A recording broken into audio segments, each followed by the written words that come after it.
is really can be helpful. I appreciate that. We were just It's fun with talking about this cross-national. introducing ourselves. Yeah, go Yeah. ahead. Well, I think, I mean, I'm obviously curious to hear what your stories are and what your endeavors are, as Christine put it, and where you're putting your energy in and what you're trying to improve.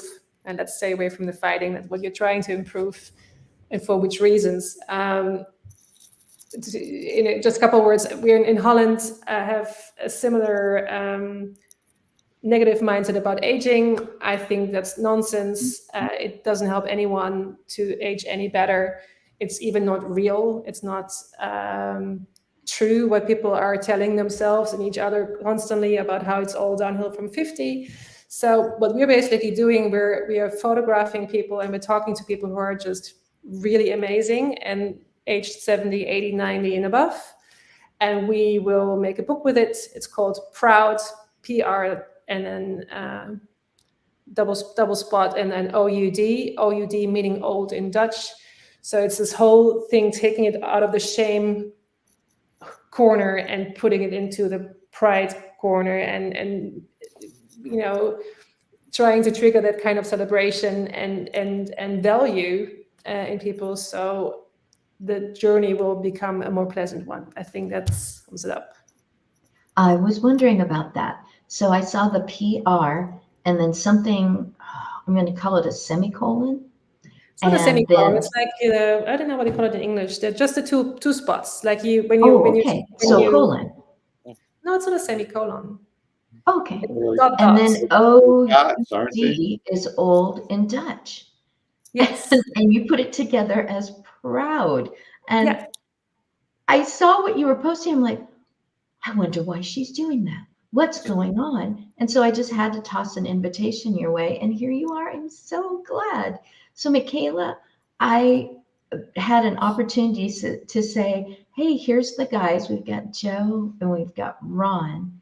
And so, Joe, have you known anything about Michaela Bartels or aging in the Netherlands? Have you already had some experience there?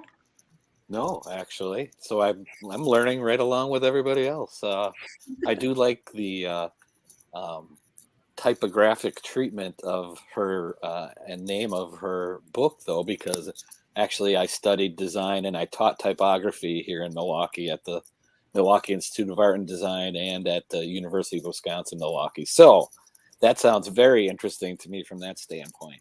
But from the aging standpoint, I think that's brilliant as well. So I am CEO and kind of a co-founder and president of a company called Photavia, and we actually we're storytellers and time travelers. So we've got an incredible um, licensing agreement with the Life Picture Collection, and everybody knows Life magazine from the previous century. So we tell stories about images from that collection. So there's over 660,000 of them that have been scanned and that we have access to. Right now, we have just under, really about 270, actually 260 movies complete. They're very short, 2-minute little documentaries, and we call them V clips. So we try and be as inclusive as possible. So we have voiceover and we have large white type that shows up on the screen. So if you have the sound turned down, you can still enjoy our content, in a waiting room or wherever. So we actually started in hospitality about 8 years ago, and we thought that we'd be the solution for the visual pollution because there's nothing good on TV, right? CNN, you couldn't watch that. There'd be some terrible thing happen. ESPN, not everybody's into sports, maybe like Ron and I. And, you're going to a 4-star hotel, 5-star hotel, and you're going there and somebody's got, again, CNN playing, and that's your first experience that happens in this scenario. And we just thought that we would be great for that. Well, we pivoted. We decided healthcare and senior living and Alzheimer's and dementia or memory care treatment. We thought that we could do wonders in that. So we kind of pivoted and have been focused on that for the last 4+ years. So aging in place. We have something called Photavia.tv where anybody can go and access us right now. I say our content is good if you're 5 or 105. So we're not creating, I think we're producing content that's very appropriate for everybody and G-rated. There's nothing G-rated anymore. TV commercials aren't even G-rated, I don't think. So anyway, but as far as aging, I mean, that's how we look at it is that we think that you'll learn something when you watch one of our programs, and hopefully you'll stick around and watch more. And everybody, we start these intergenerational conversations that are just so amazing in senior living environments where we'll have something maybe with a portrait of Marilyn Monroe and somebody will say, yeah, hey Joe, Marilyn Monroe was very, very attractive in 1957. We'll say, well, I used to date her. Well, then that starts a whole conversation. Come on, and we've heard these, we've seen these happen, and it's amazing. It's so cool. So, what fun! Oh my goodness, are you already familiar with the magazine Mirador?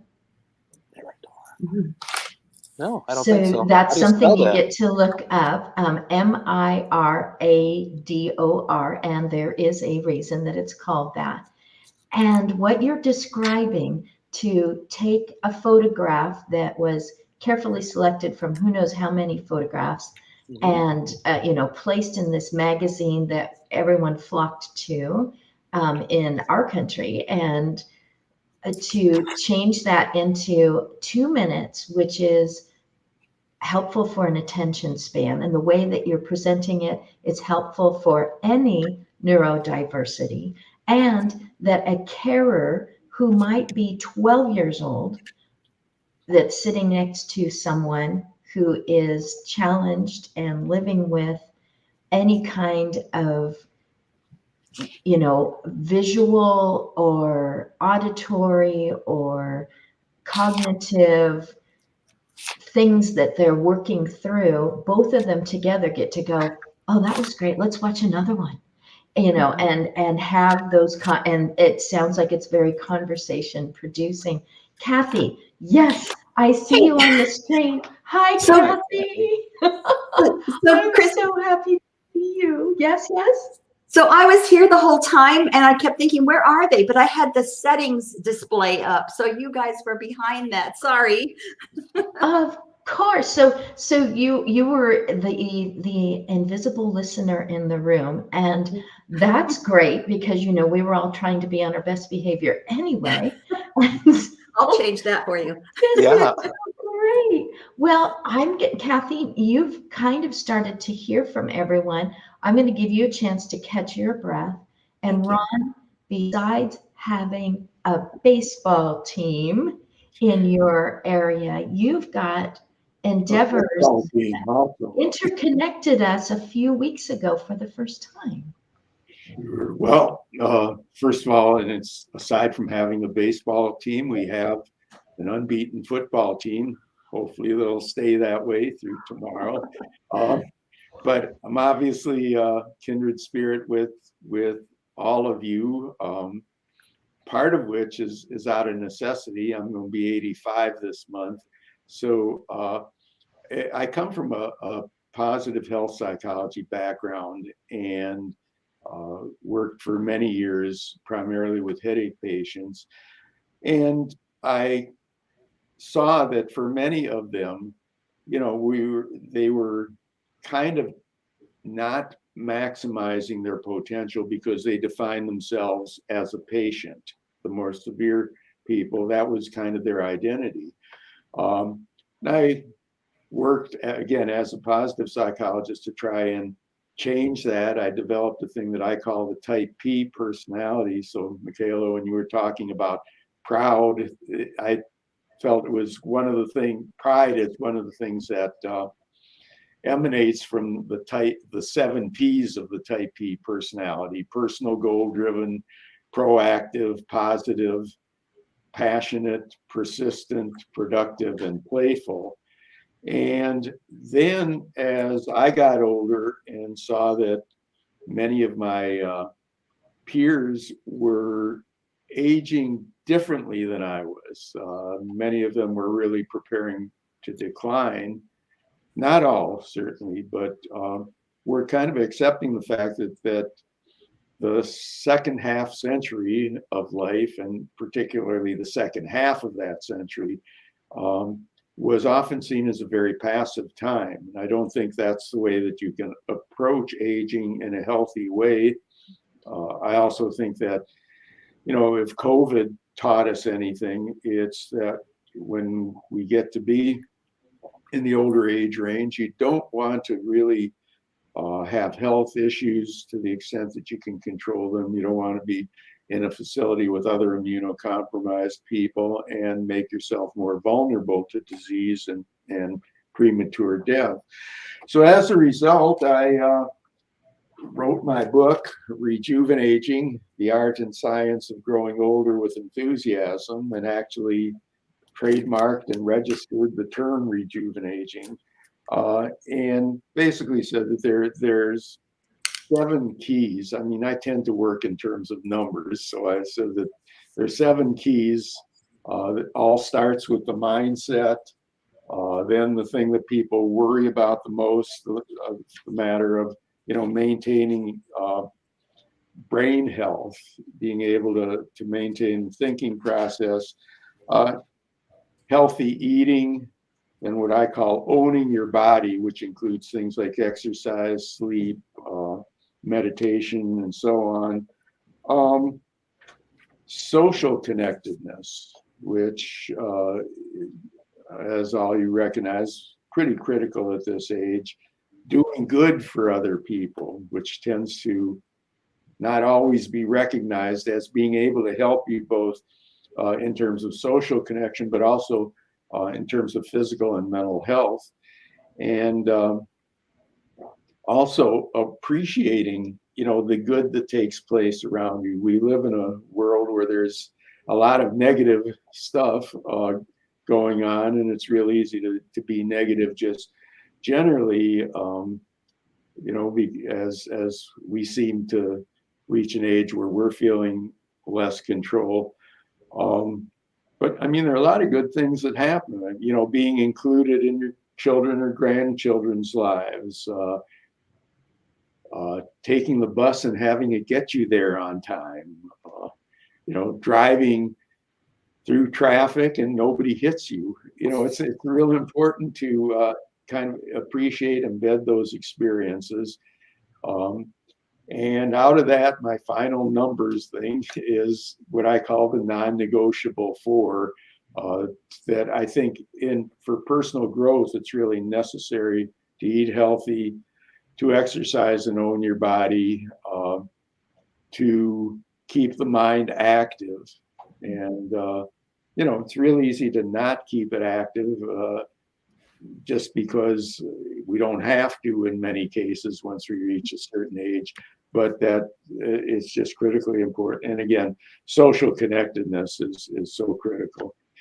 And so I guess I can just sum it up by saying that I think it's very important that the second half century of life be an active period, because passivity is really the enemy of personal growth and health and so on. And so I really appreciate what all of you are doing to help, make sure that people have that option of being active rather than declining, because many of us grew up at times when the role models weren't many active older adults, partly because of the fact that people didn't tend to live long after retirement. And the science now shows that we can live for many decades longer than we used to, even though there are a lot of things that people do habit-wise that may interfere with that. I've heard science from both you, Ron, and Joe, and I'll have to get a hold of Ron separately and just talk about pain science. You started by saying something about people who, and having head pain or headaches. And you said social connectedness. That is how Kathy and I met each other.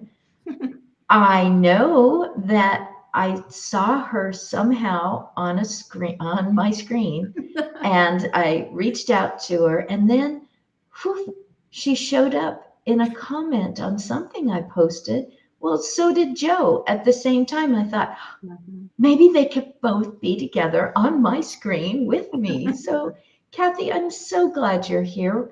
Thank you, Christine. Michaela, who you probably heard that she is in the Netherlands Uh-huh. before you came in, but right now I'm just going blank. You're somewhere in the U.S., right? I am. Yes, I'm Vancouver, Washington. I'm right up the highway from you. Oh, that's right. Hi. Oh, no, that's great. I was actually in Vancouver. I wanted to meet a person that I'd seen on screen, and I saw that she was inviting people to a meeting. So I got lost. I went to lane instead of street, and turned out it was 25 minutes away. So I showed up late for a meeting, and that was our big intro, but that's okay. We were glad to meet each other. Thank And you. Kathy, well, I will have to go back up there because there's a few other Vancouver, Washington people. Oh, that I'd I love would to have meet. you come You're up. one of them. Yes. Fantastic. Well, I don't want to leave everyone out and start talking about, what kind of tea you like to drink.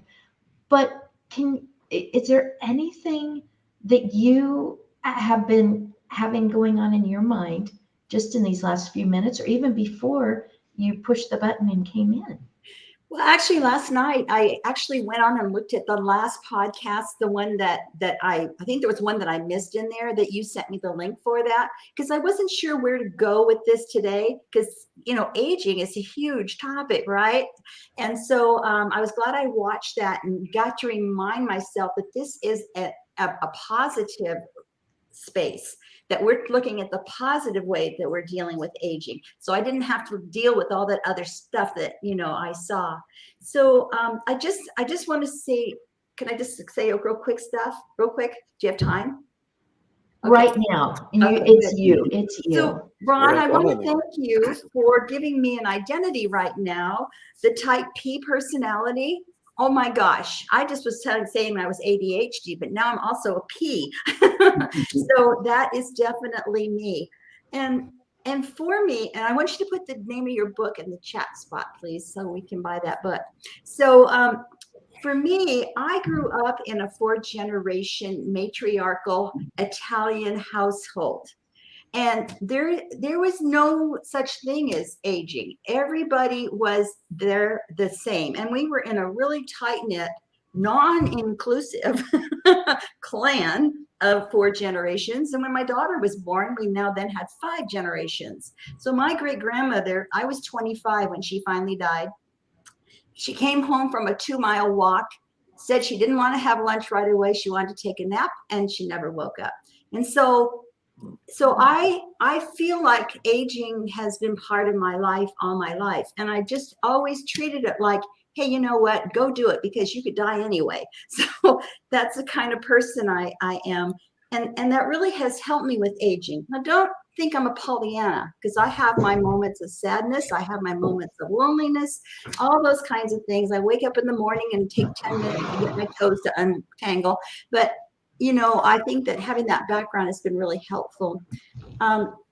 So I wrote notes, and I don't want to bore you with all of this stuff. But what I did as I was getting older is I started to watch my older sisters and brothers, how they were navigating the journey, and that helped me to plan for what I was going to do after I retired. So, and I didn't know if I was going to like retirement or not. So I did some training with what's called stream stewards up here in Clark County. We go out and plant trees on the streams, and we have events, and I made a lot of friends. In fact, I just had lunch over here yesterday with one of my girlfriends from that stream stewards. And then then when I don't like to do cold weather stuff, I'm a fair weather friend. So I had to have something for cold weather. So I trained for the police department. They have a volunteer program. It's not enforcement, it's community things. So I can go to all the fairs and everything and be a happy person for them. So that was fun. And so then so I kind of did that. So I belong to several organizations, and I just got my certification from the Fish and Game and Wildlife people to be a trail steward. So I can go out in the refuge and I can meet and greet people and, tell them what bird that is in the water, that kind of stuff. So I patted myself because I need to have people around me. And, but even so, once the sun goes down, and I live in a nice house, and I have a park across the street, but once that sun goes down, then it's like a shroud of loneliness comes on me.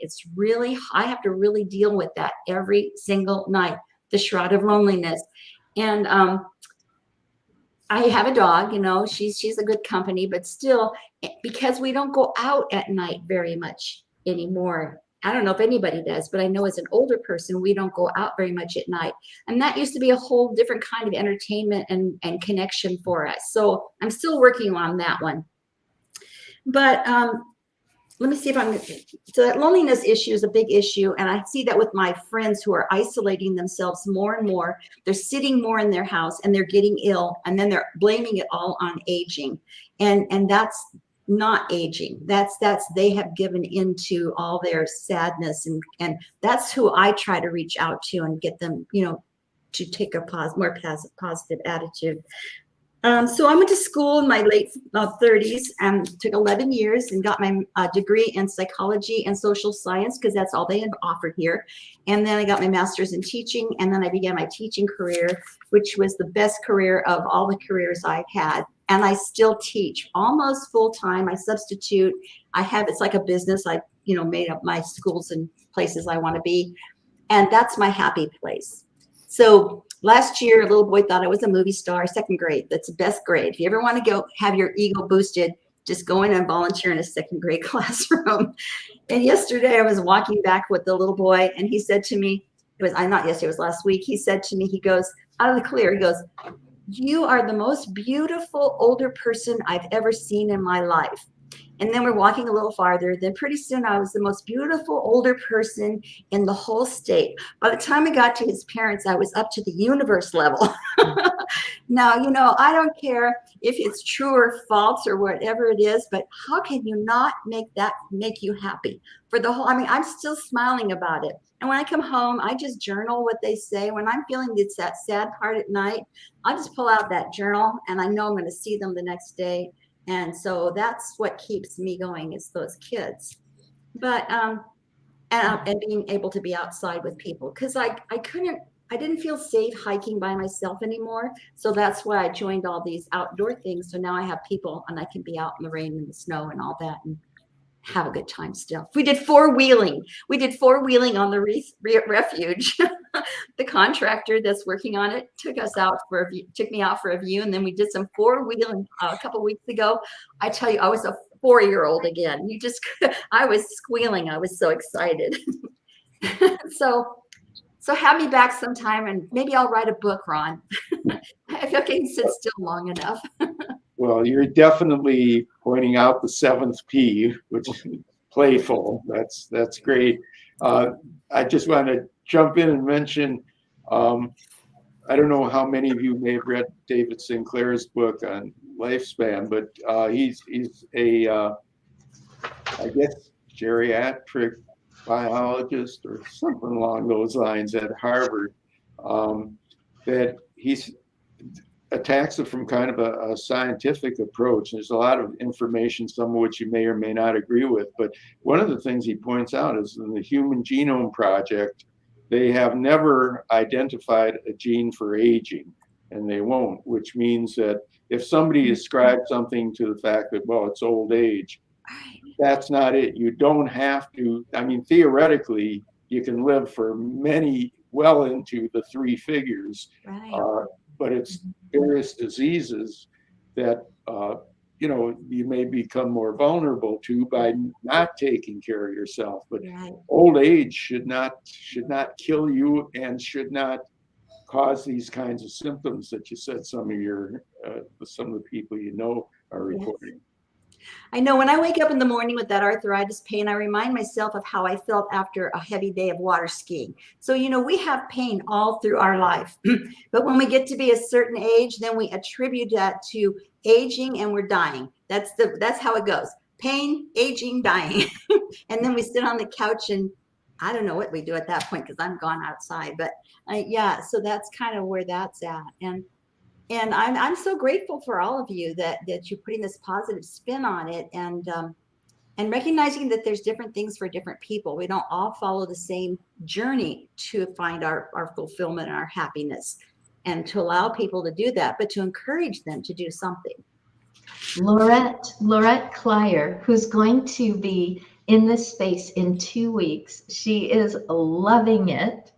Michaela, everything that you're hearing, do you find that the people that you are photographing for your book, do you find that some of them are surprisingly future focused and innovative and breaking barriers, or whatever you want to call it? They're just like, go get them. They don't have time to worry about whether they should call it a name. They're just like, man, I've got things going on today. Yeah. What has been your experiences while you're putting together this book? I think what I find as the one big red line that connects them all is that they're all very, very used to shaping their own lives.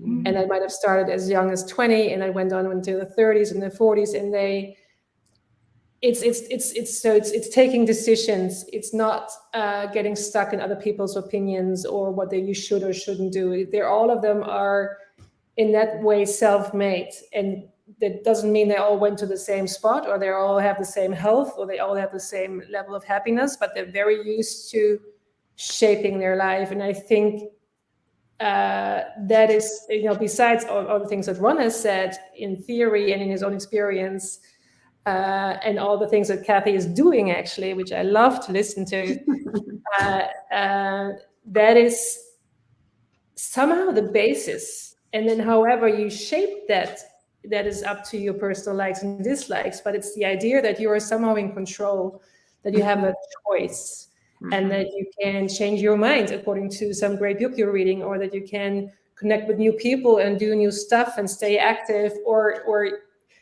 just stay in the driver's seat. And with those people, I mean, they also have accidents, they also lose people, they also have aches and pains, little or a lot of money, or a lot of success, but it doesn't matter in the end so much, because they always feel, I can move on from here. And that's exactly the opposite from the stopping energy, from the staying at home, staying put, staying achy, feeling sorry. Mm-hmm. And then just once you're in that, once you've been in that state for too long, it's a very long way to get back into any kind of activity, which has a huge impact on your mental and physical health. Joe, I'm glad you put that in there. For your story, I loved listening to you. You have a lot of parallels with You can come and stay with me anytime. It's a little long way to go, but it's a lovely thought of how you, and even how you describe your vulnerability and the loneliness that hits you in the face every night, and then how you try to shape that as well, and not just fill it with whatever stuff that might help you, but to really use it to even dive deeper. Right. And I really like that. Thank you. Thank you. I'm curious what your friend, we get the title of the most beautiful older person in the universe. What are your duties, and what kind of crown do you get? Or is there financial? Actually, when I told my friends, they wanted to know if he got an A for the class that day. He would have gotten the reward if we were still in the classroom. Yes. Yeah. What reward do I get from that? Oh my gosh. Oh, I know. You can see it, I'm sure. Right. No, that's brilliant. I remember going and I started having kids at 40. So I remember going to class, second grade, right. But I was still, my daughter just graduated from high school, and I know that there were people there going, hey, who's your grandpa's pretty funny. Oh gosh. Actually, we were at a store a couple of years ago, Uh-huh. I think pre-pandemic, and the woman bagging things. I just took my daughter, and she's helping me bag things, and she said, "It's so nice that you spend time with your granddaughter." And I, my daughter is laughing her, hind end Right. off, but Right. I wasn't really laughing, or I probably was turning the same shade of red as Ron's shirt, but You and should have telling her said, to yep, have a I nice still got day. it. Yeah, you have a great day now. Thank you. Oh Yeah. boy, oh boy, oh boy. Yeah, I caught myself thinking the same thing. So I was 61 when our final child graduated from high school, Oh. 61. Okay. And I used to apologize in my mind and, thinking I shouldn't be this age with this age of kid. And yet I caught myself, I was walking the dog through the park across the street, and I saw two people together, and I'm like, don't do it. This literally could be their own child, either by adoption, Right. by biology, by deciding, because sometimes the center generation is not able to parent, and so they come together, and it's like, wow, why do I still have the problem of labeling people Right. by, I don't know, do I have some sort of device that I go over and I go, the crow's feet are just at that point where you should be this age, and I thought, I should be the last person ever doing that. But it seems to be something that's passed along through cultures, that you look at a person and you go, oh honey, be careful, this person needs to walk through. And maybe they didn't need us to be careful, or be more respectful when they're that age, because they don't really relate to what you're doing at your age. And it's like, maybe I'm wrong. Yeah, exactly. Right now I feel I'm having so many different emotions. I love that I know so much more about what Joe's doing. Michaela, I'm just still astounded that you're just like, this shouldn't happen. I am developing something to work on this. Ron, I love that you're turning 85, and I'm really sad because I just started listening to Kathy having this huge emotional reaction, and we are at the end of this particular gathering. And so there's no nice way to back out of these things. So I'm just going to say, let's sing happy birthday to Ron, and then we'll just wave goodbye. So I'll start it. Happy birthday to you. Happy birthday to you. Happy birthday, dear Dr. Ron Kaiser. Happy birthday to you. Thank you, everyone. Thank you. Thank you, everyone, for the early. Oh my goodness. See that book, rejuvenating. Okay.